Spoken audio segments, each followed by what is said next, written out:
Hello, and welcome to the We Recommend podcast, a movie podcast where every week we recommend a movie for you to watch and then come back here and listen to us discuss.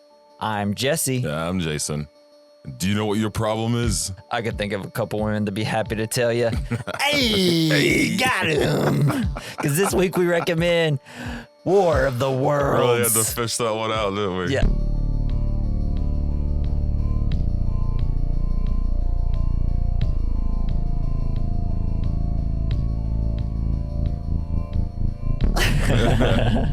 Completely forgot I have to say the title of the movie. Or you could do Because he immediately went to, hey! Or you could do like a quote from the aliens, just aliens gulping, which is what the caption said. Oh, is that what it said? Or does he have a bicycle noise as he like spins the bicycle wheel? Bap, bap. So I guess the interesting part of that little scene is that I guess the writer, David Koepp, was like, oh, I think it's interesting to add that because I'd like to think that their evolution completely skipped the wheel and went straight to like having just robotic legs and stuff. I was like, yeah, man. Oh, cool. And we have to show the aliens, Mm-hmm. and they have to do something. Yeah, that's true. Because if you didn't show them, everybody would be like, why didn't you show them? It's like, I bet I mean, they could have don't. waited till the reveal at the end, but you don't get to see them move around and stuff. Yeah, and they kind of look cooler in the house. They kind of look kind of sweet. They're kind of cute. They're really Except cute. that they're chopping up bodies. It's like, why they gotta spread them drink our blood? Yeah. Sucks, dude. Aliens suck They all the suck time. so hard. Only E.T. good. Their anus sucks. Yeah. Like the one that pulls them up. Dude, why does every goddamn alien movie have to have something that's like very... A sphincter? It's like some sort of sphincter, Most aliens vagina-shaped or phallic-shaped. Everything's all that when it comes to aliens. Well, It's from like, what I know about aliens, they're all sphincter-based. is it because they lack those parts, so they must have it on their ships? They're just being It's creative. like we have to have something for the humans to understand. They have to see something they can They recognize love in us. assholes. Yeah. God. Oh man, great way to start. Great way to start. So is this your first time seeing it? Seen it before? I saw it a long time ago. Do you like it? Yeah, I like this movie. It's It's kind of underrated. I feel like. a little bit, but I mean, it's also not like incredible. I feel like you it, know? I think the first like hour and 6 minutes rule, and then there's a lot of issues with the rest of it. I mean, all mainly the panic. And, It's the Tim Robbins stuff. It's kind of. yeah. It's like, what are you doing, dude? Yeah. It's no Tim Robbins. Fine, I'm okay with that. The son? Are you serious, He dude? was so horny to get in a fight. God. I mean, like, I get that this is all kind of like a 9/11 type of, because this was 2005. So, and it was written 04 or 05. I don't know. This only had like a 3-month pre-production. So I'm not sure how long that took. But, you know, it's obviously there's a lot of imagery, like 9/11 imagery, Tom Cruise with a ton of ash on him, everybody just sitting and watching a disaster. Huh. So, and then Interesting. I'm assuming the son is like, oh, I have to go out and fight. Yes. They attacked us. I have to go out and fight.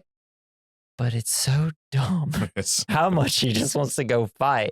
It's like there's this like an apocalypse happening over a hill, and he's like, I have to go. It's like they don't want you. Probably you running out there with no weapons or combat training is probably the worst possible thing Yeah, for them right now because someone's gonna have to save your life and die in the process probably. yes. And then there's a giant nuclear like blast, and then he's just okay. He's Just fine. He's got a little bit of dirt on his face. He didn't change his clothes when he got to Boston. Well, yeah, there was a bus going to Boston on the other side of the hill. They just couldn't see it. Oh, is that what he is? Like, actually, I just hope my like sister and dad die so I can be an only child. Sweet, got the window seat. It's just, like, I don't know. It's so baffling how bad that aspect is, and the actor is not very good. Justin Why I mean, didn't I know his name first? All the acting is like, be scared. Yeah, That's all I just gotta be say. scared. He's just, I don't know. There's something I don't like about him. What? Yeah, Justin Chatwin. He plays Goku in the live action Sweet. Dragon Ball Z movie. Oh, You know that terrible movie? I haven't seen it, but like, that'd be awesome to see Goku go up against these machines, Yeah, he'd destroy him. even with He'd their go Super shields. Saiyan. Yeah. Oh, dude. He'd just go Maybe. like work out on a spaceship with But there's so insane many. gravity and just punch through it. Fuck yeah. Yeah, I love this movie. I always think it's a very underrated Steven Spielberg movie. I get that the ending, people don't like it because the whole like bacteria and stuff. And it's like, That's it the makes way sense. it happened in the book. Yeah, I think people are just like, okay, well, this story's like 100 years old. Let's like maybe change it. Not 100 years old. I mean, it's getting close now. Old. Now it's very close to 100 years old. But I don't know. That's something. Every time I see it, I think, oh yeah, that makes so much sense. They have no antibodies. To anything. Yeah, you sneeze on them, they like die. But I couldn't remember if this was in the book or not. The whole thing about them, the machines already being on Earth millions of years before. No, they come from Mars. Right, but the several times in the movie they're saying the robots were already here, but the aliens came down and got the lightning. them. Yeah. So if the robots were already here, did they start human life? That I don't know. On the planet. Because that'd be cool. I do have a few little facts. I mean, I know they didn't. But like that'd be cool if they did. It would be kind of like Prometheus then. Yeah. But like that's something I didn't remember from the book at all. And it kind of I don't know. But if they were already here, I don't know. It just didn't line up. Yeah, it's kind of weird because just people on the street are like, "Hey, these things have been here forever." Like they must have been. Immediately knew that. Like, yeah. I mean, I guess it makes sense because where did they come from? Well, I mean, they were just like under the planet. I mean, I guess maybe these beings just colonized all these planets, and they're like, well, if there is, and maybe they saw life on it, and they're like, well, like, and once they eventually evolve, there'll be so many of them, and then we can just harvest them. Right. So maybe that's what they wait for. They planted a bunch of Cabbage Patch Kids down here, and then that's what it was. Or maybe I don't know. They like came down like. Mated with a bunch of animals, and then we're like, hopefully they'll become smart eventually. And then we're like, okay, we got there. That's how we got like frogs. That's the alien equivalent of your dad going to the store for smokes and never coming back. No, baby, I'll be right back. I just got to get my spaceship. Go to Mars real quick. I gotta go pick up a sphincter. It's like, well, can you at least leave a spaceship so I can come visit you just in case you come back? I'll be back. Don't worry. Yeah, I'll be back for 10 minutes. Now, every time they look up at the sky, that star, that's where your dad is. That's my dad. My dad lives there. It's like, shut up. No, he doesn't. That's lame. My dad works for Disney. Oh, shit. So we'll go through some facts. Though the movie screenplay was eventually written by Josh Friedman and later punched up by regular blockbuster scribe David Koepp, Steven Spielberg and Tom Cruise wanted J.J. Abrams to like write the movie, and I think they even wanted to direct it for a little bit, but because J.J. Abrams was doing Lost at the time, because he was working on the pilot for it, which was essentially a whole movie in itself, he wasn't able to do it. But then he was able to collaborate with Tom Cruise, like literally a year later on Mission Impossible 3. They actually ended up pushing Mission Impossible 3 to film War of the Worlds. Oh, cool. Very interesting. I guess. Oh, okay. I think it's interesting at least. Yeah, sure. Bill Murray was the first choice to play the Tim Robinson character. Yeah, Tim Robbins, not Robinson. Tim Robinson. God, I'm doing it again because of. I don't know if you couldn't have a comedy. I mean, Tim Robbins is kind of a comedy. Yeah, he's pretty good. But like, it would have been weird. I couldn't have taken it seriously. It would have had to been a whole different. He would. If he would have done something like he did in the zombie movie where he dressed, or he'd have to be funny. Yeah, he'd have to be kind of laid back and be like, I'm just waiting for the aliens to come get me, but I'm going to hold up here. Yeah, that could have been. I'm drunk on peach schnapps. Yeah, hey, I'm going to kill you. It would have been weird, just a bunch of like sarcastic. I mean, because he's such a sarcastic and funny actor. So it's, he would have just been sarcastic the whole time. Hey, show your daughter up. I hate her. I'll throw her to the aliens. Just kidding. Gotcha. Gotta kill this gopher, man. Right. Okay, so when Spielberg and Cruise were putting the movie together, it was widely expected that they would shoot in 2006 or a 2007 release, with Spielberg first planning to shoot his prestige thriller, Munich. That movie rules, except for the weird sex scene. But after, I will always say it if I talk about Munich. But after Cruise read David Koepp's script and loved it, he suggested that Spielberg push back Munich's production, with the star agreeing to similarly push back Mission Impossible 3. Tom Cruise actually went on set of Spielberg's movie Catch Me If You Can, like the Leo movie, and said, hey, do you want to do War of the Worlds with me? Spielberg is like, I'm in. It's like the MacGruber scene when he's getting the team back together. Spielberg accepted, at which point production crews were hastily set up to prepare for the shoot, with the director even bringing many of his planned Munich crew aboard to work on the War of the Worlds. Due to the hastened schedule, pre-production lasted just 3 months rather than the typical 6 for a blockbuster of this scale, though in later interviews, Spielberg insisted they weren't left waiting for time. So it's crazy. It just took like 3 months to just get this whole movie together and ready to shoot, which is insane because it usually takes forever to do it. There's Spielberg movies that he's been working on since War of the World that he still has yet to do. It's well, like I feel like Apocalypse or whatever. if with something like this, you've already got an idea of what it's supposed to be because of the book. The book and the mini movies kind of leads the way. And if you got a clear picture, like a clear idea, direction, I could see how you can get it all done really quickly. Yeah. Everybody's like super psyched about it and they're all wanting to do it. So they make it all happen. Yeah. And this is something. So I guess Spielberg wanted to do this in the 90s. He wanted to do his own War of the Worlds. But Independence Day came out and he's like, well, shit. That was better than my idea. Well, now what am I supposed to do? We can't have two of the same movies, essentially. But then, like, eventually, the reason that Spielberg agreed to do this, and I think Tom Cruise liked it, is because it was, like, from the point of view from just one little family kind of running around instead of, like, a global scale that Independence Day is. So I think that's really what he liked about it was that it's like, oh, it's smaller. It's, like, boots on the ground, running around. So the crashed airplane scene, instead of just having like the art department make a crash plane, they crashed a real plane with real people. They brought in a retired Boeing 747 and trashed it the good old fashioned way. They acquiring the plane and transporting it cost a reported $2 million of the film's budget, at which point it broke. It was broken into pieces and houses were built around it. Oh, shit. When shooting was completed, however, the plane's remains were retained for the Universal Studios backlot tour in LA, and I really want to go see it. That'd be fun. It's like right next to Hitchcock's Psycho, Bates Motel, apparently. Oh. That'd be such a rad tour. So, this is a really funny one. So, the ferry scene, whenever it tips over and they're all in the water. And Tinkerbell comes in. Yeah, exactly. Yeah. So when the three of them are in the water, I guess Spielberg had a giant speaker out and he started playing the Jaws theme for him, which freaked out Dakota Fanning, apparently. She's already she looks like the most terrifying little girl in the world. So good in this movie. She's insane. This has to be probably like her best acting in a movie, I feel like. She's pretty fucking good. Like she nails it. She's like she's a precocious little kid, but not overly done. Where it's like, okay, this was written for an adult. No, this was, I don't know.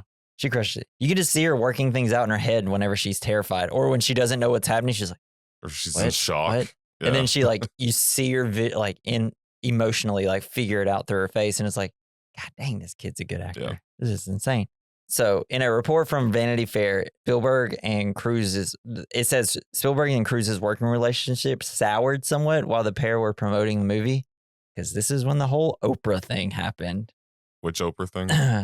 I love Katie Holmes. I love this woman. Where he's jumping on the couch and screaming. Oh, this was peak Scientology Tom Cruise here. Peak nut job. Yeah. So Spielberg apparently grew frustrated by Cruise's increasingly eccentric behavior in the lead up to the film's release, particularly his infamous couch hopping incident on the Oprah Winfrey Show. Ironically, Spielberg may have accidentally shot himself in the foot here, given that he was initially supposed to appear on the Oprah with Cruise, but had to drop out last minute post production. So you're jumping around like Yosemite Sam with two guns. Yeah. Could you imagine if he did that and Spielberg's on the couch with him? Just like, I guess I'm just gonna leave. I don't understand. Nobody jumps on Oprah's couch, right? But yeah, he was pretty upset about it. Spielberg was. He's like, you're just supposed to just promote the film and get out of there. And then I guess he also tried to convert everybody in the cast, Spielberg and some crew to Scientology and stuff like that. As everyone always kind of does if you're in Scientology. Allegedly, I didn't mean it. If you're from Scientology and you listen to this, don't sue us. Get out. None of this means anything. So just some things about the design of the aliens. The tripod design for the alien machines is based on H.G. Wells' original description of the Martians fighting machines from his book, including the heat rays at the end of its arms. The aliens' need for humans is also from the novel, where the Martians have no digestive organs and rely on blood from other species for nourishment, as is the red weed. Cool. Implied to be the reason why the surface of Mars appears to be red, apparently. And the aliens in this movie look strikingly similar to the aliens from Independence Day. Their appearance is also close to how the Martians are described in the source novel. Their body consists mainly of giant head with several thin protruding tentacles, and they need human blood assistance since they lack internal organs. Well, I already said that. The book's narrator theorizes that eons of evolution and reliance on technology have reduced their bodies to basically one big brain, while their trunk and other appendages have withered away as a result. The biggest difference is that the movie aliens can move quite easily on their own, whereas in the books, their lack of sturdy limbs and Earth's higher gravity makes them sluggish and relatively immobile, so they need their machines to move. Oh, that's cool. Yeah. I didn't remember any of that from the book. It's just been so long since I read it. I mean, I read it like 4 years ago. I figured I'd remember something. No, I was like in grade school. I didn't remember any of it. I mean, I wanted to like listen to the audio book of it, but I was like, oh yeah, that's right. I don't even actually know if I listened to it or read it now because the audiobook was like 8 hours long. Dang. I was like, there's no way I read it. I don't remember it being that big of a book. Me neither. Maybe the audiobook has like a bunch of stuff acted out. I don't know. Just like battles acted out. Dude, this movie, the whole beginning, and like this, the shots of the giant tripods rule. Yeah. It's so cool. It's so intimidating. Why? Like, I don't know. And just like the confusion that everybody at the beginning has on like, what is happening? And they're so curious. Why are her cars not working? Why is lightning striking the same place? It's so scary, but also it's like, it's the beginning of an apocalypse, and it's amazing. Yeah. It's and then cool. all the shots of people running, like later when it's nighttime after the ferry scene, like all the giant tripods out. Yeah. Everybody running around. They're just shooting. They're zapping them. You just kind of hear like the screaming, and it's like, this and then all is their clothes insane. are falling from the sky. Yeah, it's insane. Ah, that was cool. The red weed stuff, so sick.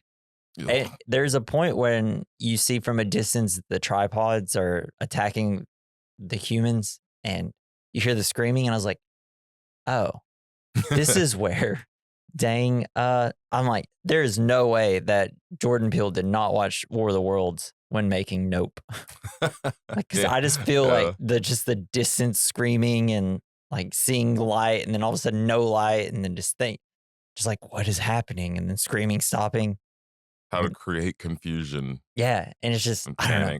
This guy he can just put some visuals together. It's amazing. Scare me. Which is weird because he's also a very emotional director, but I'm just like, I just feel like he skipped a lot of the emotion. I feel like this movie visually and is put together really well, and it's just all the emotional stuff just doesn't work. Yeah. I feel like, except for stuff with Dakota Fanning. Yeah, she's the best at it. Tom Cruise is trying to be like a normal guy, and it's like, hey, yeah, Tom Cruise. Yeah. And then he's trying to be a bad dad at first. Yeah, that's where he was the most successful, I felt like. And then being a bad father. Yeah, I was like, oh, you're kind of nailing this part. Yeah, you nailed it. You're really bad at being a father. And then I don't know. Once it gets, it's really just this. It's the son, man. He kills me. But my kids saw something. They were watching a little bit, and they said he's a really good big brother.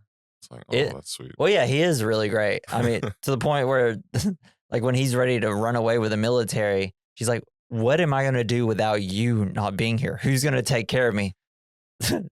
Ray's just like, well, okay, I guess I'm just your father. I'm sorry, you wouldn't be here without me, but that's okay. Sorry, I didn't have food in my kitchen. I just had mustard. Yeah, mustard. It's like, sauces. Yeah, thanks, Robbie. Thanks for grabbing food for us. Like, it's literally all you had, dude. Yeah. And that part, I'm like, this kitchen has to be well stocked. If they're only going to be gone for like a day or two, there's no way that they wouldn't have any food in that ginormous house that they went to. I've always wanted to throw like a piece of sandwich on a window. Just be that mad. Okay. God dang it. Yeah. Peanut butter on the window. Maybe one day I'll get to be It would be that kind of upset. satisfying. Yeah, just like, fuck this peanut butter. My neighbor got mad and threw a whole bowl of pot of spaghetti noodles at the wall. Oof. Maybe he was just trying to prove a point. I don't know. Yeah. He's like, it's like, what? I heard that if you throw the spaghetti against the wall and it sticks, it means it's ready. Yep. It's like, it's ready. It's not the whole pot, dude. Also on the floor. Yeah. All right, bro. Let's hop into the film. You ready, man? Yeah. The film begins with bacteria and a water drop on a leaf. And then you got the voice of God coming in. No one would have believed in the early years of the 21st century. Was that anything? No. I've never tried a Morgan Freeman, and I just did. God. But yeah, essentially it's just saying, oh, like there's just an intelligence greater than our own that's been watching us while we busy ourselves around. And, just some stuff like that. It's real, like he's ominous and just starts saying. talking about penguins. Yeah, and there's like some reason. Envious eyes. They're watching us and slowly and surely drew their plans against us. But these goddamn bacteria, this is why you don't wash your hands, people. There might be aliens. That's how you know. This all started on a kitchen counter somewhere. Do you ever see aliens start spitting in their face?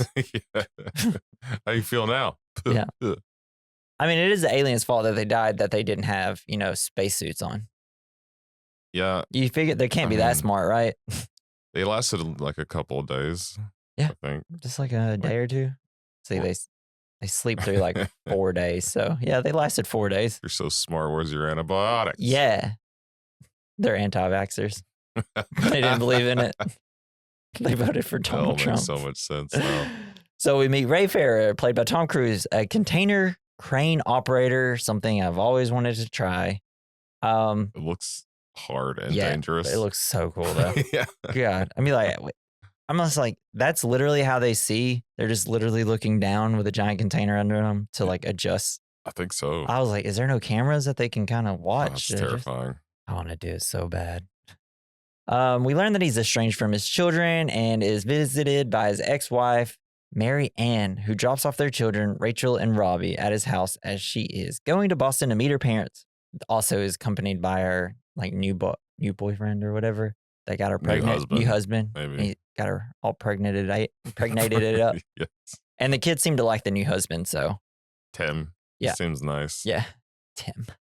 We also, we see that Ray is kind of an asshole. He's very rude and difficult to be around. The kids don't respect him. Like Robbie's like, you gonna, Robbie just walks by him, hug, handshake, sentence, anything. And he says the door's locked, and like 5 seconds later, the door's, yes. Hey, the door's locked? And then we see Rachel. He goes and gives him a hug, and then she's like, all right, goes to get her bag, and she's like struggling. Everybody's just watching her struggle, and of course the mom. Well, she needed an excuse to go rummage through the house. Yeah, that's true. She's like, she probably said, like, hey, Rachel, make sure you can't get your bag out of the car so I can grab it, make him feel bad. And then I'm going to pretend that it's super heavy, even though it probably has like 5 pairs of clothes. Yes, Dakota Fanning's tiny. Yeah, she's tiny. How heavy could it be? What'd you put in there? Like 500 books? Which is probably what happened. Yeah, we see her carrying the bag through the house. She's looking around, just making them feel bad. Like every time she turns a corner. And it just seems like he's not ready for these kids. He's like, you know what? This is why I divorced. This is why we got a divorce. Oh, you have an engine in the living room. Yeah. Great. Yeah, he definitely could have cleaned up a little bit and bought, I don't know, food. Bread, something, sandwiches. It seemed like he completely forgot that this was happening. Yeah, well, he's like, oh, I thought we said 8:30. And she's like, it is 8:30. It's like, oh. So we see a news station talking about lightning and power outages. And it's like, I bet nothing bad's going to come from that. I love when movies do this. All apocalypse movies do this. They're always like quick shots of TVs where it's like, oh, in zombie movies, it's always like someone bit me or here's something. What's happening all over the world. Oh, massive attacks from all over the world. Just people from fits of rage. They attacked the Ukraine first. Yeah, it was Ukraine. I thought that was they can't catch a break these days. I know. It sucks for them. So Ray and Robbie, they throw baseball together. Ray has a Yankees hat on. Robbie has a Red Sox hat. I was like, oh, God, this ain't going to go well. Oh, I didn't know that they were rivals. Oh, yeah. It's like the biggest rivalry in baseball. Come on, bro. Do you even know sports? Not really. We're going to do sports movies now. Next month, sports. So they're throwing the baseballs as hard as they can. Like Tom Cruise throwing it like 90 miles per hour, like breaking his kid's hands. I was like, dude, no wonder your kids don't like you. Yeah, it was kind of funny when he moved out of the way. Yeah, oh, that's great. I'd have been like, I'm going to get that ball and I'm going to throw it at your face now, so you better run. But then you also have Rachel at the end. It's like, that's not how you're going to get through to him, because he's just essentially, his way of parenting is, I'm going to be mean to you until you listen to me. You know, the best type of parenting. Yeah. So Ray says, screw this. He's going to sleep. He tells Rachel just to order some food. And also, so he goes to sleep. And it's fun if you watch the movie again and watch it, be like, oh, all the passing of time is pretty much through sleeping, pretty much. Because every time they sleep, that's when it progresses to a new like event. It's like he falls asleep here, and then it's like, oh, beginning of it. And then when he falls asleep into the car where he has like Robbie drive. Yeah. And it jumps way forward. Yeah. And then also the same thing when it's in the house and the plane crashes. It's like everything's jumping. It's, I don't know, it's kind of a cool thing. It's just interesting. Well, I mean, what else are you going to do? You going to watch them sleep? Yeah, that's what I want. I want an 8-hour movie. I want to watch them sleep. No, I just thought it was cool because I was like, oh, that's pretty much when all the passage of time kind of happens, is when they sleep. Instead of just like jumping in the middle of a scene, like, I don't know. So we start with Tom Cruise wakes up, he eats some hummus. He hates hummus. I guess people didn't like hummus in the 2000s. I don't know. It's just, I was like, everybody knows what hummus is. I don't know why he's so confused a lot of people hummus. It's the way people used to think about all health food. Yeah, I guess so. Or healthy food. But hummus Even is though just, hummus is like delicious. It's like good. It's like, eat a butt, dude. With and, hummus in it. Yeah. So Rachel, she talks about having a splinter from his crappy old porch. Says that it's going to be like, he's like, you want me to take it out? You're going to get infected. And he's like, no, my body will just push it out. And this is something that the aliens won't be able to do. They push won't out splinters. Push out. Well, they're just going to get infected. And, like fun. The body is not going to fight against the infection and won't like push out a splinter. Also, I've gotten splinters and they don't just push themselves out. It takes a while for that to happen. I always just like end up just yanking it out. I hate splinters. It sucks. But so when Robbie we learned that Robbie's took Ray's car out without permission. Ray goes out to search for him and notices a strange wall, like a cloud wall. Rules. So crazy. Which starts to send out electromagnetic pulses in the form of lightning. People are starting to flood the streets to look at it. Holly from The Office is there. Everything starts off as everybody's being like super curious. And what I like about it is everybody is trying to figure out, is this cool or should we be scared? Everybody's like, we have to look at it and we want to be like, this is kind of crazy, but we're also like, should we run away? Yeah. Which is something I feel like other movies don't quite capture as well as this movie does. But I feel like when you see something in nature happening like that and you don't know what it is, I would watch it too, like a big ass storm. Yeah. I'd watch it until shit started going crazy. Yeah. And like, because I think it's a thing where, you know, because I watched it, I'm like, what is everybody doing? Run. Because I told Natalie, I'd already be in the car gone. Yeah. I don't know where I'm going, but I'd just be at least 30 minutes down the road before, you know, the creatures are coming out of the ground. The only wild part about it was when he left them at the house. Yeah. To go check out. Yeah. He had to get hands-on experience about what was going on. Well, he just because... And he just reaches in the hole and grabs that thing. Yeah, he grabs like, oh, this is just cold, actually. I don't know. I guess it's because you don't ever expect something. You just don't expect giant aliens to come out from the ground, you know? Because whenever I watched it and I thought, oh, I'd already been running away. I'm like, no, I wouldn't. You have to live your life expecting every moment this could happen. Because I'd be like, what are we going to do with the animals? Like, I'm sure it's just a rain. Oh, wait, that's weird that lightning keeps, like, there's no thunder with this lightning. But it's like, I'm sure everything's fine. Yeah, totally normal. And then I just probably turn on the TV and be like, oh, there's nothing on. I'd actually just be pissed, be like, of course, it's a day off and I can't watch TV.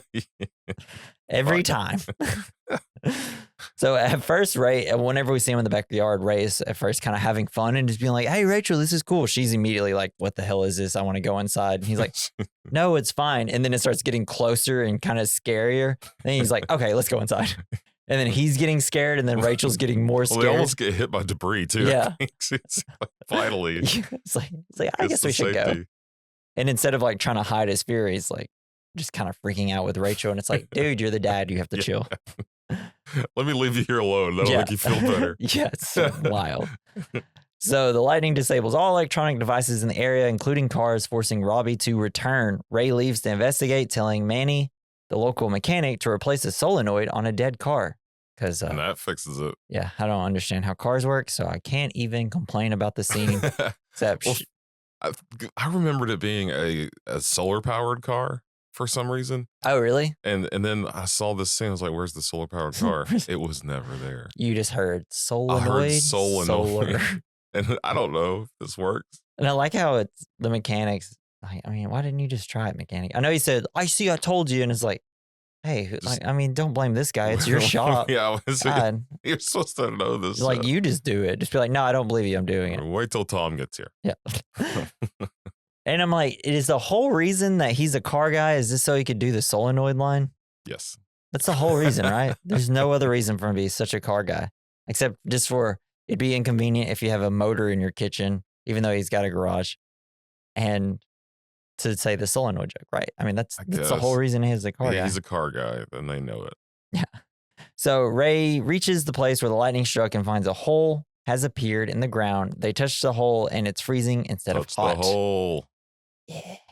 They hear rumbling under the ground and everything starts to crumble. And we start to hear a loud mechanical noise. And then a massive machine with 3 long legs appears. And it's amazing. It's so score cool. rules. It's the original like War of the Worlds score kind of sound. And I just love that all the ground is cracking and the building's glass windows exploding. Everybody's like, what is happening? What's going on? What is this? Let's keep running around this area. Yeah. So, and then it's like, it stops, and everybody's like, okay. And everybody's like, well, I guess we should go look at it some more, right? Let's go look at it. Because we don't know what this is. We have to figure out. And then all of a sudden, the church kind of cracks off the front. Hell yeah. And it's like, this is when we start getting all the like 9/11 type imagery of people running around. And then the buildings are falling all over the place. The tripods start just like opening fire. Fuck, and their little heat rays, because they have heat rays. And I guess it just turns everybody Just immediately to dust. vaporizing people. So then you see everybody covered in dust running away from all the smoke and everything. It's all the people insane. Dust. Oh, so when he got back and he was covered in dust, that's what it was, people dust. Yeah, it was people I dust. thought it was just like because the buildings were falling down. No, and it stuff. was combusted people. It's pretty cool. Yeah, it's awesome. But Also it's love good that. for your skin too. Though something I don't understand, the heat rays don't destroy the clothing. Flesh rays. Flesh rays. It's like it goes through shirts. But this scene absolutely rules. I love it. It's one of my favorite parts, if not my favorite part. There's 2 scenes in here that like kind of go up to. It's mainly the mob attacking the car because that's the scariest part of the whole movie. No, that was frightening. Yeah. Ray manages to escape. He packs up the kids. They are confused and don't know what happened. And Ray is just completely covered in ash. Shock. And he's super jumpy. The kids are asking Ray what's happening, but he won't tell them. I guess because I mean, would you have said anything, or would you be like, we have to get out of here and then I'll explain everything? Yeah, I think I'd be more like that. Yeah. Just because if you tell them, they'll be like, we're not going. Fuck, there's big shit killing people. There's giant things. Fucking Things came out of the ground. We have to go. They'd be like, I don't believe you, Dad. You're on drugs. No, you're dumb. It's like, we're not believing you. We're staying here. They just roll their eyes. Yeah. So they leave and head to Manny's repair shop. This scene's great too. It's just it's so stressful and great because Manny comes out. Is like, hey Ray, what are you doing? Hey Ray, what are you doing You were right about here? the car. I'm walking here. This is my shop. Get out of here, yo so and so. But Manny's like, get out, and then you have Dakota Fanning in the back, just like trying to figure out, wait, what's happening? This is stressful, terrified, and then it's just like first starts off as kind of like, from the kid's perspective, like, I don't know what Dad's doing. This guy seems to know my dad. He seemed pretty chill and funny, and it's like, oh, should we get out of this car? And then immediately, like, Manny's like, all right, what the fuck is this? Get out of this car right now. And then Rachel in the back seat's like, this is not a good situation. I'm so scared. And it just plays on her face so well. Yeah. Scary grown-up situation. Yeah. So good. It's so terrifying. And I don't know. You feel bad for her immediately. Well, yeah. She looks so fragile. Yeah, it's just, I don't know. It's cool to see her work everything out. I just feel like she does a lot of like heavy lifting for Robbie because Robbie can't emote worth shit in this movie. I really don't. I don't know why I don't like his character. You hate this guy. It just doesn't work. It's like the worst. I think he'd probably been fine if he just didn't run off from the military. His storyline just doesn't work. I don't know. I don't like. Well, I think that they're trying to explore like what people do when they panic and that fight or flight or freeze moment. Yeah. And so Rachel freezes. Definitely fight. He's Tom flight. flees. Tom flees. Rachel frights. Rachel frights. She just freezes. Yeah. Yeah. I don't know. So they flee just in time as we see Ray's house getting destroyed because as they turn down the road, I'm like, oh, that's his house. A giant semi truck just flies into it because the bridge is getting destroyed completely. Hell yeah. Oh, it's so sick. It's awesome. I was curious, what do you think of the cinematography in this movie? Because I don't know if you noticed, like there's some shots where the ground is kind of like wet and it's like so bright and it's like overly desaturated, saturated. I don't know what you're talking about, but I liked it. Because it's like it's like sometimes it's like glowing, like the screen. Oh, okay. Like the light glows in this movie, kind of. Well, is that it's the type of lens they use? They put like a is net that over supposed to like help the effect of it being fog and like light in the fog? I don't know why they do it, but it just looks really cool. It does look fucking cool. This is the period because Minority Report, War of the Worlds, Munich, he all has this color saturation for it. Yeah, very dark. It's a very milky gray yeah. type thing. I think it looks really cool. It is cool. Because I really like it in Minority Report too. Definitely makes everything feel more futuristic. Yeah, sometimes it kind of does make it pretty futuristic. It kind of just aids. I don't know because Munich's not futuristic, AIDS. But no, that's how we get the aliens. That's how we got them. We gotta fuck them to death. Bunch of I don't know.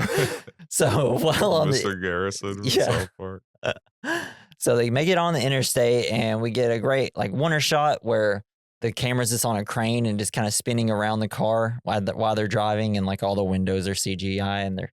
Oh, that's cool. He finally starts telling Robbie everything. He says he believes the machines were already made and underground before they were even there and that somehow maybe the lightning is how they got into the machines. And this is also where we see Robbie being a good big brother, calming her down by like being like, this is your space. And I'm like, they've been to therapy together. Yeah, obviously. Like, obviously they've been to therapy to talk about how bad their dad has stressed them out. But so we see them, he drives to Mary Ann's house to take refuge for the night. And I love right before this, because Rachel has to call him. He's like, how you doing back there, Rachel? She's like, I want to go to mom's. It's like, yeah, okay. I want to go to mom's. Take me to mom's. It's like, if you're screaming back there, I can't concentrate up here. I'm going to pull the scar over. Please stop yelling. It's like, that's such a kid thing to do. I must scream now. It's like, dude, that is not helping anybody's situation here. So they go into Mary Ann's house. So they see that they're not home, but they have power there. He tries to get them to eat, but they won't. And it's almost like kind of out of spite, it seems like. He also didn't look for any other food. He really didn't. But it's great because he's like, here's some peanut butter. She's like, I'm allergic to peanut butter. Since when? Birth. So great. It's like, well, here, have some bread. You're my daughter, right? And then like Robbie says he doesn't want any because he's a brat. And obviously they're probably all hungry. So he gets mad. He has a little breakdown and throws it out the window. It's awesome. Well, they did say that they wanted McDonald's. That's true. God, I gotta eat McDonald's. I just want to eat something. I'm so low energy and tired because I just want to eat some meat. I had my wisdom teeth out like 4 days ago, so I'm dying over here, guys. So he takes them to the basement and they sleep for the night. Then they're awakened by loud and violent explosion. At first it's just it's the lightning happening because you kind of hear the noise from the lightning. And then all of a sudden it's like, first time I watched it, I was like, that kind of sounds like plane noise, like an airplane noise, kind of like when you have in movies when the door, like they open a door, you kind of hear the plane noise. I was like, oh, that's weird. And then they wake up and it's just a giant plane exploded everywhere. It's like, that's so rad. This set though, amazing. This little part looks amazing. Yeah, it looks awesome. Looks so good. The whole sideways plane with the people just falling over and so. And I love because a lot of the horror at the beginning of this is a lot of flashing lights and not seeing what's going on. And I was like, why is this so terrifying? And I was like, oh, this is kind of what you imagine a tornado coming through, like your like street. Because you're just going to be, if you're in a basement, you're just going to have like one window and you're just going to see lightning flashing and just power lines exploding and a bunch of wind and darkness. I was like, oh, it's like, I don't know. Steven Spielberg just nailed the disaster part of the movie. Disaster. He's so good at it. Yeah, giant Boeing 747 crashed into some houses. You know, happens. Like a missing bolt. It's like you just figured somebody would have communicated to this plane. I don't know, man. Just try to stay in the sky as long as possible. Go to any country but a giant one, okay? Go to like the Bahamas. I don't know. Yeah, I'm sure nothing happened in the Bahamas, right?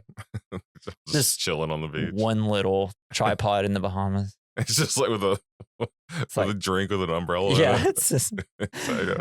He hasn't killed anybody or anything. Like, I'm actually just chilling. He's trying to blend in. He reads like. He just read a sign. It's, oh, Bloody Mary. Well, that's how I survive. I love blood. Gets hella drunk. Stumbles out into the ocean, falls in.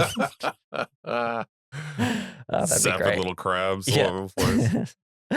So he meets a news team and they're surveying the wreckage. The sole female member shows him footage of tribots evading the Earth because at first he's like, yeah, there's just the one, right? And they're like, yo, boy, there's a bunch. And then she also slows down some footage of some lightning striking, and it shows that you see the little creatures coming through the lightning and goes down to the machines. Yeah, like hell divers. Yeah.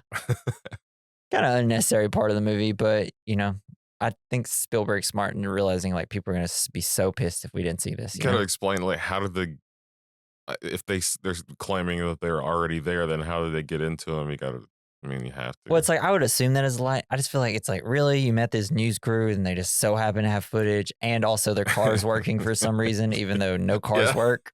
Electronics is not supposed to work. There's a lot of nitpicks in this movie, which is why it's not a perfect movie, but there's like so many nitpicks in this movie.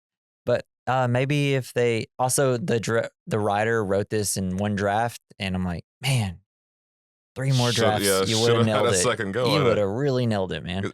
Because so much is happening, and so they have to figure out how to like get these ideas across, but it's impossible. Yeah, when nothing's supposed to work ever. I accidentally like hit the controller, and it skipped like 5 minutes ahead. Oh man, if you skip 5 minutes from this scene, it's completely different. I missed so much shit. I was like, I'll just play it from here. No, I had to go.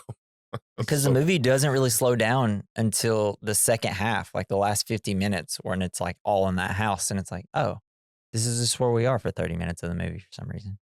Yeah. So Ray flees to join Marianne in Boston. They stop randomly because Rachel has to pee.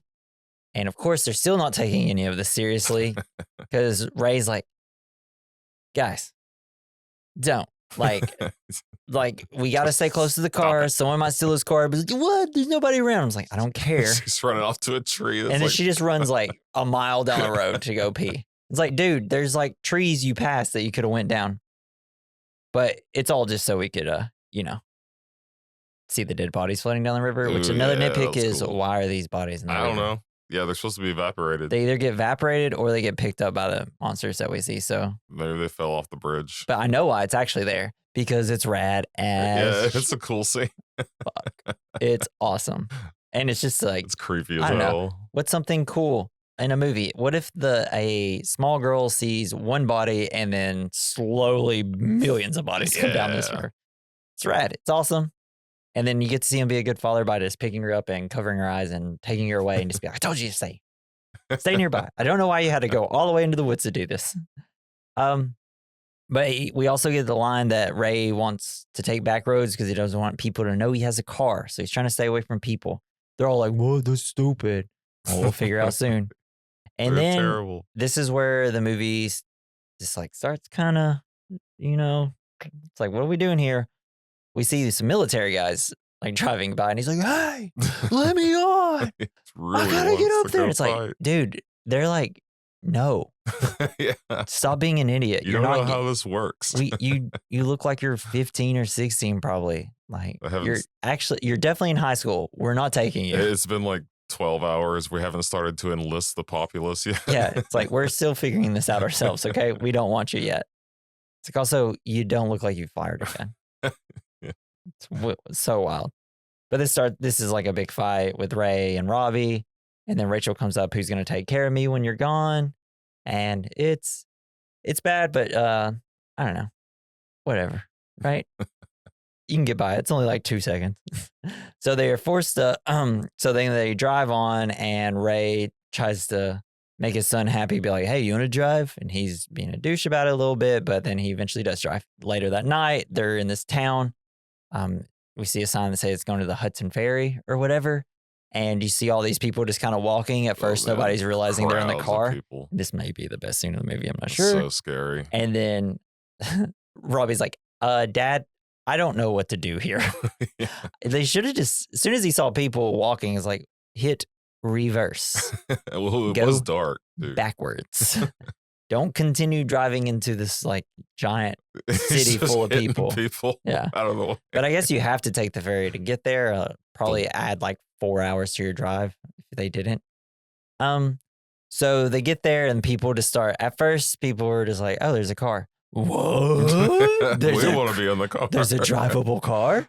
Like, it's a cloud car. They start getting pissed at this car. They're like, let us in. Got one guy like hits a hole into the windshield. He's like, you could fit 20 people in there. And then another guy, and then other guys start bashing in the windows on the sides. And then a guy jumps on the hood, puts his hand in the hole of the windshield, starts ripping the glass. You just see blood coming out of his hand. So sick. It's just like, once I saw that, I was like, oh, I'm so fucking stressed out right now. These guys are not chill at all. And then eventually they're able, like, he crashes into a pole because, of course, there has to be a lady standing in the middle of the damn road with a baby. And then, like, people just start pulling them out, trying to get them. Rachel's left in the back seat. They're starting to fight. Robbie's getting the shit beat out of him. Tom Cruise gets hit in the back of the head, and he says, and then people are just piling in on Rachel. And it's like, oh my God, this cannot be more stressful of a moment. As a father, this is insane. So he pulls out his gun, shoots in the air, but it's like, hey, what are you doing? Hey, no need for that. Hey, calm down. Why are you doing this?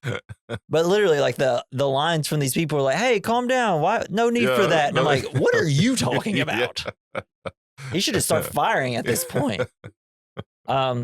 But then they quickly, he gets Robbie. He's got a bloody nose because I guess the guy was just beating the crap out of him. He tried to fight that guy who was trying to get. Yeah, and he just kind of got beat up by a mob for a second. It's like, hey, chill. Like, he was on the ground getting his shit kicked in. Yeah.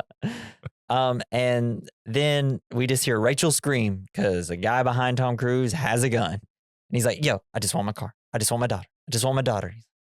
So luckily, he's nice enough to grab his daughter, which is nice. See, everybody needs, it all works out. Yeah, just take the car. And then, but Tom Cruise had to drop his gun, and they decide to walk into like some sort of diner. We see one guy pick up a gun, and it's like, fuck. And then I love this. God, this is my favorite scene. Just forget it. It's my favorite scene. Because when they're in the diner, we see through, it's just visually so, I don't know, gripping. Because they go in, they're sitting at it, and you just kind of, you see their faces kind of freaking out. But then you just see the guy with a gun walk in, like point blank, shoot the guy like 3 times, and everybody piles into the car and on top of it, and they just start driving. I know. It's like, what is the goal here, guys? Yeah, it's to rip the car apart until it doesn't work anymore. I don't know, but it's so intense, and they're all so scared. It's also kind of a bonding moment a little bit. It's so scary. I know. Yeah. And this is where we had to stop. This is my daughter got really scared. Oh, well, that makes a lot of sense because this is terrifying. Yeah. When we turned on the Nintendo Direct, it was better. Oh, like the little like program they have where they show all the new games? Yeah. Oh, okay. That's awesome. cool. Any tripods in it? So then they decide that they're going to walk to the Hudson Ferry. I wish we got to see the van like there. Yeah, it gets on. He gets on the ferry and he'd be like, "Hey guys, that was my car that you ripped out of me. Oh, y'all made it. Y'all could have just kept walking. Y'all would have made it. It's a transformer. Crazy how that worked. It's like I feel molested. Yeah. And then they stop because the train tracks are making them stop because the blockers come down.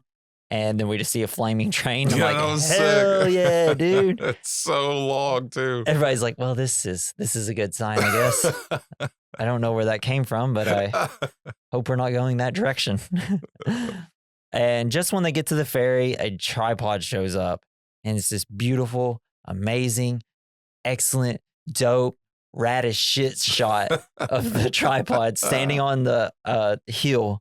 Because at first, it's Rachel that notices it because she notices some birds. And she's like, oh, that's strange. They're flying away. And then she's like, the trees are funny. And it's like, that's awesome. I love the noises that they make. Yeah. Wah. Yeah, it's the Inception. I feel like this started the Inception noise. Hell yeah. Where now, after this movie, everybody had in their movies.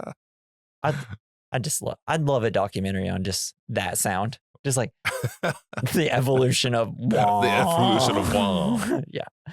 But I don't know. The shot of the tripod on the hill, it's because it's dark, but it's lit up from itself. And then you have the boats at the bottom of the hill, and everybody's like, ah, oh, fuck. Go! I don't know. Awesome. This is where some of the best shots of the whole movie are, actually, is right here. So the ferry is casting off without Ray, and he has to find a way to get on because the ferry people are like, we out of here. They're freaking out. We want to get on this slow boat while this giant tripod comes after us. Yeah. While in the water, though, a tripod emerges from the water and immediately destroys the boat after they make it 10 feet away from the dock, essentially.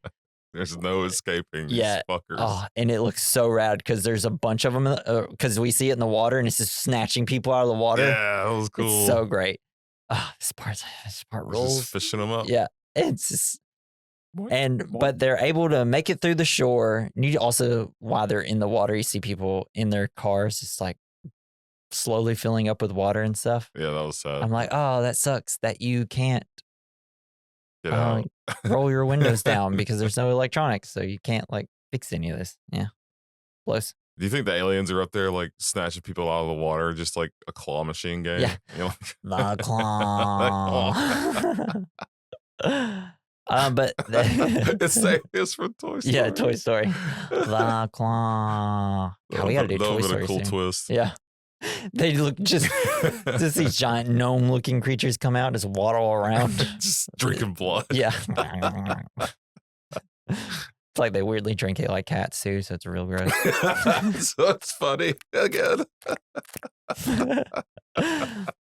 But yeah, so they get it to the shore and then you get a great shot of a bunch of tripods just attacking. There's like 5 on one side. They turn to the other side and they're down a hill. There's 3 just, I don't know, gatting people up with a heat rays. You just hear people screaming and it's terrifying and it's really cool looking at the same time. The family, oh, here we go. God. All right, and this is where the movie gets bad. So the family then encounters the military preparing an attack on the tripods. Upon seeing this, Robbie is determined to join the fight. He's like running and he falls to the ground. Like Ray's like, what the hell are you doing, dude?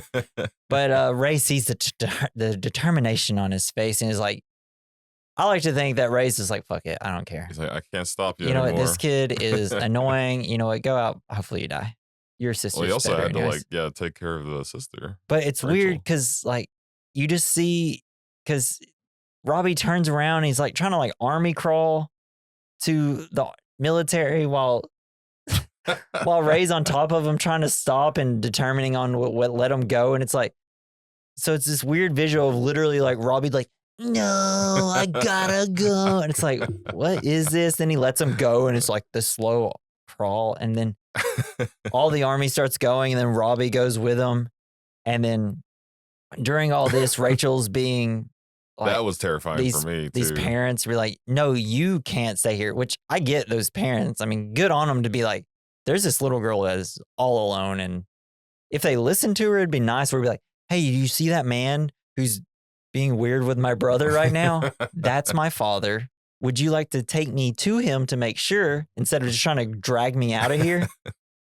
But I get what they're doing. They're like, you can't be here doing this. This place is about to blow. Yeah, but it was just terrifying to think you just like, can't leave your kids alone for 1 second because they'll just get snatched up. They're going to get snatched up. And then one kid's just like, I want to go run into a a fireball, apparently. But yeah, so Robbie runs off and then they start running away. And then just exactly where Robbie runs is a giant explosion. And it's like, oh, so Robbie's I'm sure he's fine. Straight up dead now. He's a skeleton on the hill. It's, watching it the first time, it's like, oh, this is comical. This idiot. It's like, yeah, of course that happened. It makes no sense why he would want to go and run and be a part of this at all, especially since he has no sort of training. One. There was a lot of civilians running up there. That is true. But it's just, I don't know. It just doesn't work. I don't know. It just didn't work, right? It made me angry. Yeah, at the right? kid. Like, what are you doing? Stop. Yeah. So stove hot. Yeah. I mean, and like the entire military resistance essentially just gets destroyed in 1 second. And we think that he's killed. Wasted. Yeah. It's like the trucks or Humvees are coming back just in flames. Yeah. And this is where we get the reveal that the tripods are protected by some sort of energy shield around them that makes them invulnerable to all forms of attack. While escaping, Ray and Rachel are offered shelter and protection by a stranger named Harlan, who vows to revenge on the aliens after his family was killed upon their arrival. He's got like a weird, I don't know what his accent is supposed to be. Oh. He's doing a weird voice. Like upstate New York. Just like, I'm not understanding what this is. Tim Roth, he's great. Like, he's a really good actor. I mean, yeah, he's a guy that's lost everything. It has nothing to live for. Yeah, except revenge. It kind of comes off comical to me, though. I feel like it just doesn't. It's just creepy in to this me. Part. I don't know. There's something.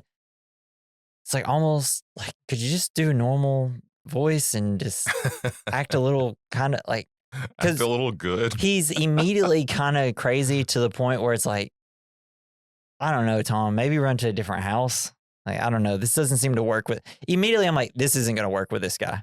No way. He's too creepy. When he falls asleep, you two got to sneak out of this house and go to, I don't know, the neighbor's house. But anything but what's happening right here, And he drinks peach schnapps. Yeah. It's like, what is this? This house had a case, What are you going to do? Got to drink something. Yeah, and the fact that he is drinking an alcoholic beverage that he doesn't like, bad sign. But also it makes no sense. Like, why are you running into this house around all this destruction? We know houses don't work in this universe right now. And it's like, you kind of want to be on the go. You just want to run wherever you see the things. But he realizes that. And when you see him walking in one area, you run the opposite direction. But obviously they would probably have been attacked and killed immediately. They would have been snatched up. But it doesn't make sense why fertilizer. They're not just.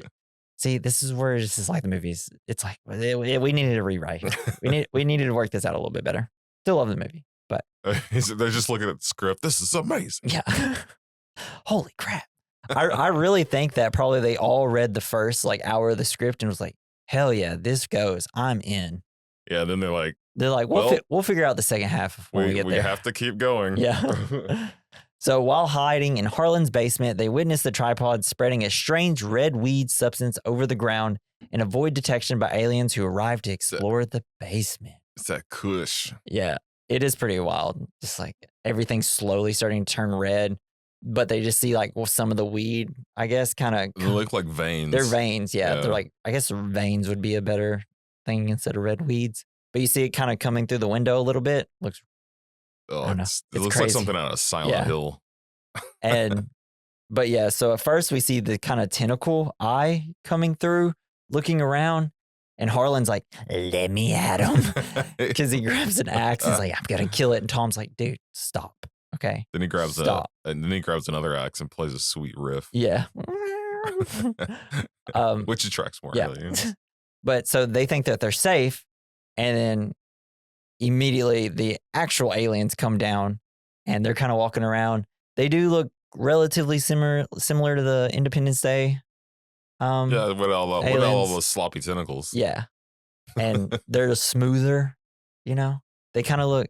So apparently the design was supposed to be based off jellyfish and tree frogs kind of together. I can see the frog. Yeah. Not so much I guess the jellyfish is if you saw them floating, the tentacles would be kind of the jellyfish section. And, they have giant heads, jellyfish. But I love them. They're super cute. They don't seem like they hurt a single fly. No, they're just like tickling each other. Hey, look at this picture of this old lady. Isn't it cool? Yeah. Hey, here's a bicycle. You want to ride it later?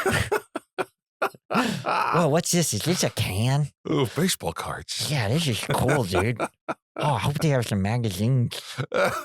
Something to read. Don't know why. I wasn't sure if I wanted to go into that voice, so I started off slowly, and then I just like went all the way. So the following morning, as they fall asleep, Harlan suffers a mental breakdown after witnessing a tripod harvesting blood and tissue from a human to fertilize the weed. Concerned that Harlan's yelling and ranting will attract the tripods, Ray kills Harlan to silence him. Oh, that was crazy. Yeah, that was a great scene. That little part really rules. Puts the blindfold on Rachel. Well, like the whole thing leading up from like Harlan talking to his daughter, being like, if your dad dies, I'll take care of you, And it's it's like, is this like supposed to be creepy? Yes. Like, we don't want this little kid near this adult male. This is crazy, man. And they're like, what can we have Tim Robbins do? What's he good at? Digging holes. But I love the whole shots where you see when they're looking out the windows and it's just all red now. Yeah. And then mist. And then you got the guy that they drop him out of the machine and just like throw him on the ground and just suck all I don't know what they're doing. They're spraying blood everywhere. It's wild. It's awesome. I thought that they like blended them up. Yeah, I think that's kind of what it is. But it's almost like fertilizer. Like how they spread it out everywhere. Yeah, like whenever you see planes like around crops and crop dusting. Yeah. It's just blood. My dog Snake knows all about that, don't you, buddy? Crop dusting. Yeah, it's like all he does. But yeah, the scene where like, because Harlan's just like, I'm digging holes, man. We're coming up from behind, underneath them. Dig a tunnel. Like, what are you talking about, dude? You dig? They're way in the air. You can't dig tunnels. That's why you guys go down. So what, you gonna like dig a tunnel and then like tickle their bottom of their robotic feet? Like robotic balls, maybe. I want to see a version of this film where the aliens don't die. They completely successfully harvest everybody. And then I'm like, do they just like walk on the planet and just like suck on the ground? Like what will these aliens? What's their end game? Yeah, what's the end game? Just have a new planet? Well, they got to keep going to they're from Mars, and Mars straight up sucks. I mean, there's nothing there. So I guess they just destroy Mars and they go to Earth and they're going to destroy Earth and what? They're snacks, Venus? Maybe they'll start raising people and like cattle. Yeah, maybe. I just don't understand like what our goals here are for these aliens. I guess it's survival, right? The horticulture. Yeah. This is just 4-H for them. But yeah, and Ray, Harlan's freaking out, and you usually get a great shot of Ray like shoveling when the door's behind him, and Tom Cruise comes in, and he goes out, tells Rachel like, "Hey, don't listen, all right? Things about to get crazy. I'm about to murder this man." And then you just watch Tom Cruise go in, and he closes the door, and it's great. And then he slowly comes out, and it's like, mwah. How'd he kill him? I think he strangled him to death or hit him with the gun butt, maybe. I don't know, because there was, or the axe. He probably used the shovel, honestly. He didn't have anything. The shovel. He probably stole the shovel from him and just we'll never know. Whacked him in the head. We'll never see the epic battle of Tom Cruise and Tim Robbins. Yeah. I would love to film a scene like that, though. It's like, all right, Tim, run in there. The T-boys.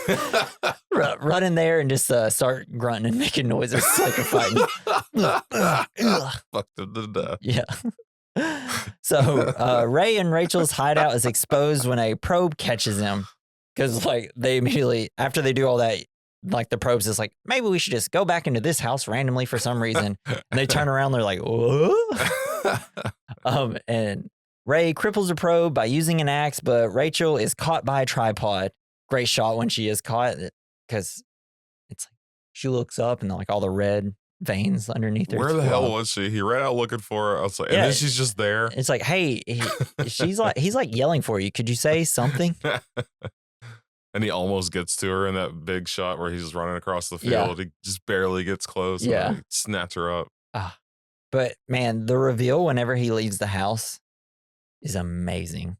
where yeah, he like yeah, goes yeah. over the hill and everything's just like destroyed, and it's like, what's there to survive at this point, you know? It's great though. And Throws the grenade at the dude. and while pursuing the tripod, Ray finds several hand grenades, luckily, and detonates one of them to attract the tripod's attention. He like just wants to get captured to rescue Rachel. It's this great shot of the alien though when he throws the grenade, it explodes. Tripod's like, the fuck? And it just like bends down. You really want a piece of me, dude? You're mine. I don't know. It's a very kind of comical shot, but also kind of an epic shot at the same time. It's scary. His plan works, and he is put into the basket. I don't really understand this whole scene. There's a lot to nitpick about this scene. It's kind of cool though. I thought Rachel's character was really good in this spot because she's completely in shock. She's like, yeah, it's almost like she hit the cold calm. She kind of has like this coma type, or not coma, like, you know, like concussion type look where it's just like your eyes are open, but you're not there. Yeah. And then slowly she kind of like snaps out of it and sees, oh, there's my dad. The guy I hate the most. Surprised he didn't immediately start screaming. Yeah. It's like, have you seen Robbie? I could really use him. I want to go to mom's. But then, so a giant butthole opens up with and a tentacle comes out and pulls the guy inside. Then while they're embracing, the aliens try to pull Ray inside the tripod to be used as fertilizer, but the other prisoners manage to save him. For some reason, humanity works together. For some reason, they're like, oh, the other guy, screw that guy, but that's Tom Cruise. We have to save this man. Save him. Don't worry, Tom. But he also was lucky enough to grab all the grenades, and then he eats them. He takes out all the pins with his teeth. Well, I guess with his teeth. It's a great reveal whenever he spits it out into his mouth. I'm like, or out of his mouth. I'm like, hell yeah, that was cool. That was dope. And then boom, boom. But then it explodes and causes the tripod to collapse and freeing all the captives. They fell from like 100 feet in the air and they're all dead. But I guess not. Did you notice the bad CG of him coming out of the sphincter? Well, no, it's like the fight between the sphincter, which we've been here before with this battle, this epic battle of man versus sphincter. I think the last one we watched was, Tremors had some sphincter looking things. Starship Troopers had some sphincters. Baldur's we did Gate Alien. 3 has several. Alien had some. I guess it was more. Wasn't as many sphincters as there was phallic looking things in that one. But Ray and Rachel arrive in Boston. They were just able to freely walk all the way there. No issues. I guess all the tripods like, we're good. We're not going. We don't need anybody back here. Yeah, they all started coming down with a cold. Yeah, this is where they notice the red weeds are starting to dry up and die, and they're all gray now. And the tripods appear to be dying. I love like one of them's just like spewing blood. They spew blood. It's like they're throwing up. It's so gross. It's like they're all throwing up blood. They witness a tripod acting strangely. Ray notices that a cluster of birds are circling and landing on the machine, indicating its force fields are no longer functioning. And that birds are assholes. Yeah. So they all just got bird flu, you know? That's what happened. Ray alerts the nearby soldiers who attack and destroy the tripod. Approaching the downed machine, a hatch opens, releasing a copious amount of red weed fertilizer and revealing an alien as it dies. It's like the head. That was so great. This one coming out when it ejected all its fluid. It's you expect hilarious. There to be like an alien that comes out like a big shit. I like that. He just like comes out. Goes, I was kind of hoping it'd be like, or if it just like threw up, like throws up more fluid. It's like comically just throws up a whole bunch, kind of like I don't know. Just anytime like that people flips throw up a lot, off. It's like, just let you know, it was great doing business with you guys. Yeah, it was awesome. They're so kind of cute. It's a bummer. So Ray and Rachel God, I hate this fucking part. Ray and Rachel reach Marianne's parents. The older people in this scene. Yeah, they're from the 1953 film. Oh, cool. Yeah, she comes out like clutching pearls immediately. So they go to the parents' house and find her, and they're to Ray, surprise, Robbie somehow made it back. Yep. How? Nobody. What? No info about that story. I feel like the ending would have hit a little bit harder, especially if they're just like, did Robbie make it? And like, no, it'd be really kind of really gripping. And then he'd also, I don't know, it'd just be like something. I don't know. Like, I don't like this whole sappy. I get that Spielberg is this type of director where everything has to be so like happy. He's a very sappy guy. I don't know. Is that right? No, Robbie should just come in like flying a fighter jet and lands it on the street next to the house. Yeah. I did it, Dad. What's up, Dad? I fought them and I won. And I'm the general. They taught me how to fly a plane in 5 seconds. I'm the president now. He's like, Dad, you won't believe it. Their weakness, throwing baseballs really fast. Thanks for having a catch with me, Father. Yeah. I like you more than Mom now. Fuck you, Mom. But as the camera zooms out, the film ends with Freeman's voice saying, "From the moment the invaders arrived, breathed our air, ate our drink, they were doomed. They were undone, destroyed." Is this anything? Is this anything like Morgan Freeman? After all of man's weapons and devices had failed by the tiniest creatures that God in his wisdom put on earth, by the toll of billions of death, man had earned his immunity, his right to survive among the planet's infinite organisms. And that right is ours against all challenges, for neither do men live nor die in vain. Hell yeah. You sounded more like that's terrible. Like the original audio from the radio show back in the 30s. Well, it's like Morgan Freeman does have this kind of old-timey voice, I feel like.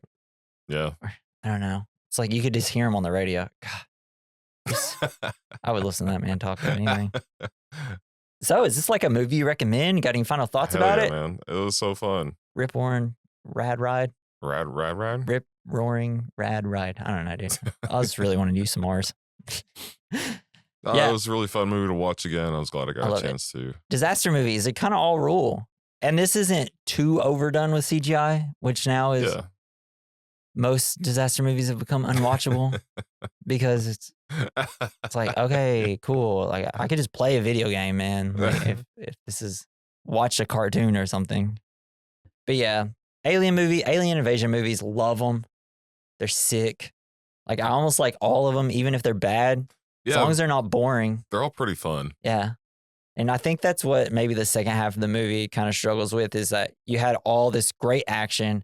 It's very like thrilling.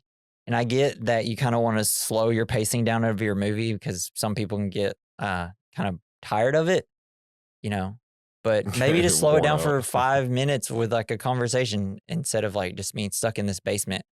Though there is a lot to like in that scene. So it's like, it sucks that I'm complaining about it so much, but I don't know. The first hour and 6 minutes of this movie is like some of my favorite stuff to visually see on a screen. Yeah, it was cool as fuck. Yeah. And you're right about the second half. And I feel like maybe they could have shown more about how, I don't know, more alien shit. Like them getting sick and dying, maybe more. Yeah. I don't know, maybe losing the fight against the people. It hits it's like, oh, they're dead. They're dying now. What? Like we couldn't. I know it's overnight. They're just already dead. It's like I would have liked to lived with like the red vein stuff a little bit longer. Like I'd like to seen the walk across all that and seen what other cool things might have popped out of it. Like I would have liked to. What was a terraformed Earth? Or it's like, and if you're gonna eventually have Tom Cruise turn into the action hero because they just couldn't help it, they had to make him destroy one of them. It's like. It'd been better if they just didn't do that and did it like where he just killed one of the aliens, like as he's like seeing the alien, I don't know, suck on the red veins or something. Like eating like a Twizzler. Like I wish they would have showed us inside of the. It's like once you start showing us everything, then you gotta show us everything. I want to know what it looks like inside that thing. Give me an alien point of view at that point. Well, no, because I like that it's kind of boots on the ground type of point of view. I don't know. I guess there just wasn't. I guess this is kind of a hard movie to end. Yeah, that's what I felt. It kind of felt like that to me. Yeah, it's like, well, how do we end this? Modern audiences at the time didn't like the bacteria ending. I don't know. When I see it, I'm just like, that's so smart. Of course, is a smart idea. It's a very smart ending. Guess this once you've read it and seen it already a couple times. It's like you didn't have any new things to say about this part? Yeah. I don't know. Could have felt like you could have elaborated a little bit more. Yeah. But yeah, that's our review on that's us going through the plot there. War of the World. Totally nailed it. So we're gonna head to our next category, our first category: the good, the bad, the ugly, the fine. This is where we talk about what we liked about the movie, the good, what we didn't like, the bad, what we didn't think aged well, the ugly, what we think aged well, the fine. I think our good and bad, if we've kind of just been talking about it the whole time, where it's like the first half is perfect, the second half just could have used a rewrite. And so for the good, just visually, it's great. Steven Spielberg, the guy can just put together a movie, you know? He could definitely capture the fear and the confusion. He's so good. Like, he's so good. Panic. There's things called like the Spielberg shot, and that's where Jurassic Park, you know, whenever he first sees the doctor first sees dinosaurs, and then he stands up and he slowly looks, and that's like the Spielberg shot. He always has it in like every single movie. And he can get it out of any actor, you know? And I don't know. It's just, the guy knows how to do spectacle. It's great. Great. The bad, it's obviously second half just isn't as good. Tom Cruise just can't be a normal old guy. Just doesn't work, you know? It's like, I'm just not going to be able to relate to him like that. Yeah, and it just it moved really fast there at the end. Yeah. I don't know. Moved too fast at the end for me. Yeah, Robbie sucks butt. Yeah, they all skipped the whole Robbie thing. Yeah, could just not do with it. Just don't have that character in it at that point if you don't have anything to do with him. Happened. He zapped back into mommy's house. Yeah, and just a lot of nitpicks. This is a movie you can kind of nitpick apart just because, which I'm fine. I can ignore all that. Like, you know, just like random things. Why are the clothes not getting destroyed? I don't know. How come they didn't die after falling all the way 100 feet in a giant cage? What did being inside of a giant anus feel like? Yeah. Why didn't he talk about it more? The burning That's questions. what the Oprah thing should have been about. The ugly, something that didn't age well. I think the Tom Cruise and everything that happened around this time with him and Katie Holmes and Scientology. So Scientology didn't age well. Yes. Yeah. Definitely. And Tom Cruise continuing to be a part of it is not aging well. No, it sucks. Though it seems like he's trying to maybe get out of it. I don't know. He seemed like he was thought I read something that he was kind of like distancing himself from it. Oh, that's cool. They'll never let him go. Yeah. They'll kill him. Right. Yeah. They'd find a way to ruin his life, I'm sure. Oh, yeah. And another ugly was Justin Chatwin being in the movie. Oh, Robbie. He's just not great. He just wasn't a great actor in it. And I'm sorry if you listen, Justin. Sure. I'm sorry. Come on the show. We'll talk about it. Yeah. I'm sure you're a nice guy. You just, you're in that Dragon Ball Z movie and that just sucked. So something that aged well. Steven Spielberg. Fucking yeah, man. He still can direct movies. And it's Spielberg and Tom Cruise working together specifically. Minority Report, War of the Worlds. God, I wish we could have got another one. Wish we got one more Tom Cruise movie with Spielberg. Time, right? Yeah, I mean, why not? In the older age, just give us one more action movie between the two. Yeah. Minority Report 2. Yeah. Minority Memo. Minority Reported. Oh, wait. This is work. That's a totally different movie. That's a whole different movie. Wow. All right. Well, since I did that, we're going to move to our next category, the double feature. That's where we recommend a movie to go along with this movie. Oh, shit. I feel like everything that I would recommend for this movie, I've already said at least once. So I just put like 4 movies down. District 9. Yeah, that one's fucking cool. Arrival. Seen Arrival? I have not. Oh, you should. That's Denis Villeneuve, the guy that did the Dune movies. Oh, cool. Battle for LA. Did you ever watch that one? I have seen that one. That was has pretty cool. Two-Face in it from The Dark Knight. Tommy Lee Jones? The Dark Knight. That one. Oh, yeah. Yeah, that's a fun movie. Again, I'm a sucker for any alien movies. I know it's kind of a dumb movie, but I like it for that. And then Mars Attacks. Mars Attacks, Independence Day. That's a good one, obviously. But yeah, so mine is Mars Attacks. There's a quadruple quadruple. Oh, I do love Mars Attack. We should do that later this year. But yeah, so that's our conclusion on the discussion of War of the Worlds. And for next week, we're keeping with the aliens, baby, because in celebration of the new Quiet Place movie, we're gonna do the first Quiet Place film. Hell yeah, a movie that kind of took the world by storm. Not only because it was a good movie and a cool idea, but also because it had a hot director, John Krasinski, and nobody expected him to make such a good goddamn movie. Yeah, I don't think he did either. Yeah. And then he made a good sequel. I really like that sequel. Yeah, the sequel was cool. First 10 minutes of that sequel is like a perfect movie. And then he decided to do a movie called If, and nobody likes it. And I don't get why he went from Quiet Place 2 to... I don't know if I saw it. You're going to end up watching it. It's a kid's movie. Imaginary Friends is what it stands for. Oh, yeah. Ryan Reynolds is in it. it. Yeah, you'll watch it. For sure. You're definitely going to have to. And so join us next week for that. If you'd like to send us some fan mail, you can click the link in the description. If you're on, except for any place, it says send us some fan mail, and that's the link. You just click it. Some streaming things don't support it. YouTube, Apple Podcasts apparently won't let you click the link, so that sucks. But most other places you can. But if you can't, you can also send us an email at werecommendmailbag@gmail.com, where we will read if you send us anything on the podcast. And come on. Please review us. I feel like yes. Oh, we did. We got like a two more ratings on Apple and one on Spotify. It rules. So please keep doing that. It makes us really happy. And, I don't know. This fucking world sucks. So make us happy, guys. Come on. Yeah, what's your problem? Yeah. And thank you to Joey Prosser for the intro and outro music. You can follow him on X at Mr. Joey Prosser. You can also follow us on X and any other social media by going to our linktree /We Recommend Podcast, where you can quickly get to any of our social medias and you can listen to us on any other streaming sites. And I believe that is the end of this. Yeah. So thanks for joining us. This has been the We Recommend Podcast. I'm Jesse. I'm Jason. Bye. Oh, God.